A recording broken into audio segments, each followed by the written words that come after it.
Deməli, biz tapşırmışdıq ki, nə idi də tapşırığın adı? Ağıllı ev. Öz təxəyyülünüzə uyğun ağıllı ev yaradırsınız və həmin evi təsvir edirsiniz. Görək Əhmədin ağıllı evi necədir? Baxaq. Mənim ağıllı evim olsaydı, yenə də şəhərdə yaşayardım. Amma evimizi çöldə rəglətdirərdim, həyatı düzəltdirərdim. Evimizi ikinci otağa düzəltdirərdim.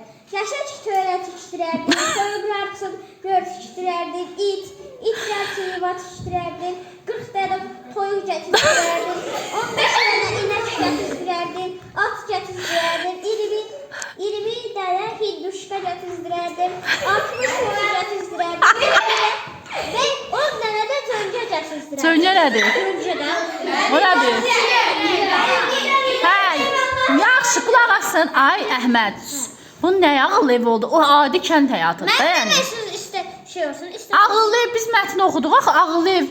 Ağıllı evdə əziyyət çəkmirlər.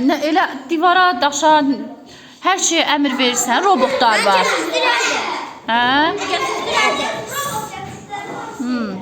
Yəni, sən deyirsən ki, mənə ağıllı ev lazım deyil, mən kənd həyatından çıxanmaram. Mən ağıllı evim olsa da yenə kənddə yaşayaram, toyuğum, inəyim, indüşqam, bunlarla da xoşbəxtəm, hə? Hörmət yandan yanaşırıq sənin fikrinə. Allah sənin qazancını elə bol eləsin ki, gələcəkdə o dediklərinin, oraya yazdıqlarının hamısı olsun. İnşallah.